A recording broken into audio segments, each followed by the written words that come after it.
इस अनुग्रहित सुबह के लिए मैं प्रभु को महिमा और स्तुति देता हूँ।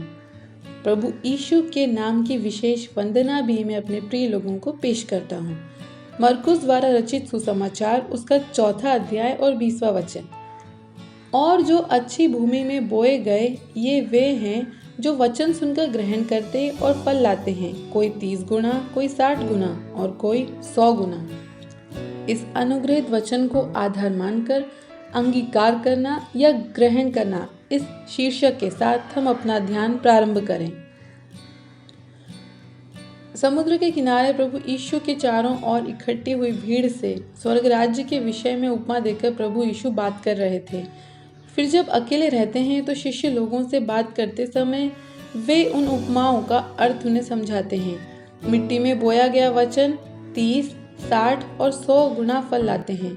इस उपमा का अर्थ है कि जो वचन ग्रहण करते हैं वे 30, 60 और 100 गुना फल लाते हैं। यह प्रभु यीशु समझाते हैं। मनुष्य दूसरे लोगों के मन में अंगीकार प्राप्त करने के लिए प्रयत्न करते हैं, परंतु अपना जीवन प्रभु के द्वारा अंगीकार किया जाना है, यह इच्छा रखने वाले लोग बहुत कम हैं। अपने जीवन के गलतियों को जानकर उसको अंगीकार करने वाले लोग भी बहुत कम हैं। प्रभु की इच्छा के अनुसार चलने वाला एक व्यक्ति, इस प्रकार से उसे नाम दिया गया, वह व्यक्ति दाऊद है। और जब वह प्रार्थना करता है तो वो ऐसा कहता है, छिपे हुए मेरी गलतियों को जानकर उससे मुझे छुटकारा दीजिए। मेरे प्रिय श्रोताओं, हम अपनी गलतियों का अंगीकार करने वाले बने। दूसरे लोगों की आशीषों को भी हम अंगीकार करें। हमें छोड़ कोई और नहीं, इस प्रकार की चिंता भी हमारे मन में नहीं आए। इस संसार की चिंताएं जब हमारे मन से गुजरते हैं तो हम संसार से अंगीकार पाए हुए लोग बन जाते हैं। परमेश्वर की भाषा में परमेश्वर हमसे बात करने के लिए अपने भक्त लोगों के द्वारा पवित्र आत्मा की प्रेरणा से रचित प्रभु का वचन जब हम अंगीकार करते हैं तो हम प्रभु के द्वारा अंगीकार पाए हुए एक व्यक्ति बन जाते हैं। जब प्रभु का वचन हम ग्रहण करते हैं तब हम परमेश्वर के द्वारा अंगीकार पाए हुए लोग बन जाते हैं और उसकी समाप्ति में हम अपने अनुभव से वह 30, 60 और 100 गुना फल लाते हैं। इस प्रकार की फल प्राप्ति तक पहुंच जाते हैं। प्रभु के वचन को ग्रहण करने वाले बने। इसमें हमें यह समझना है कि परमेश्वर को, परमेश्वर के नाम को, परमेश्वर की नीति को, परमेश्वर की व्यवस्था को, परमेश्वर के उपदेश को और पवित्रता को हम अंगीकार करने वाले बने।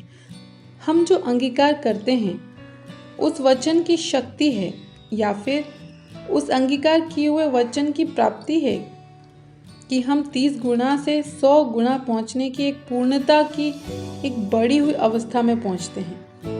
पढ़े हुए वचन को एक बार फिर पढ़ने के लिए शरणागत होता हूँ।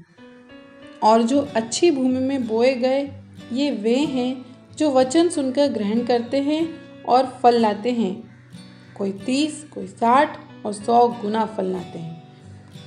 वचन सुनने और ग्रहण करने वाले लोग एक ऐसी अवस्था में जीते हैं जहां उन्हें कई प्रकार की बातें और आवाज़ें सुनने को मिलती हैं। एक दिन सुबह जब जीवन आरंभ करते हैं तो रात्रि सोने तक बहुत सारी बातें हमारे कानों में आती हैं और सुनने को मिलती हैं। हो सकता है कि वे बातें जो हमने सुनी वे हमें आनंद प्रदान करें, पर उसी समय वे बातें संदेह, दुख, निराशा और भय, इस प्रकार के विचारों की गहराई तक पहुंचाने वाली बातें भी वो हो सकती हैं। मेरे प्रिय श्रोताओं, आपको करना यह है कि आज के दिन आप जो कुछ भी सुनेंगे वे उस वचन को जो आपको परमेश्वर ने दिया है उसे छोटा ना करें, वचन को और अधिक बढ़ाएं। वचन को छोटा करने वाली बातों को सुनकर भूल जाइए। वचन सुनिए, सुने वचन को ग्रहण करें। आज के दिन सुने हुए वचन को ग्रहण करके वचन की पुष्टि आप में दिखे, इस प्रकार का एक अच्छा दिन आज हो, ऐसी प्रार्थना करता हूँ। अपनी आंखों को बंद करें।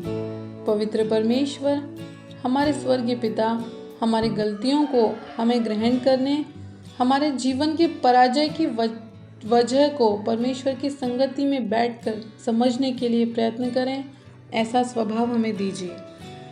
आपका वचन ग्रहण करके उसमें स्थिर रहकर 100 गुना फल, ऐसा एक संपूर्ण बल प्राप्ति कर पाए, ऐसा आज के दिन परमेश्वर हमारी सहायता करें। प्रभु यीशु के नाम में आमीन। Have a blessed day.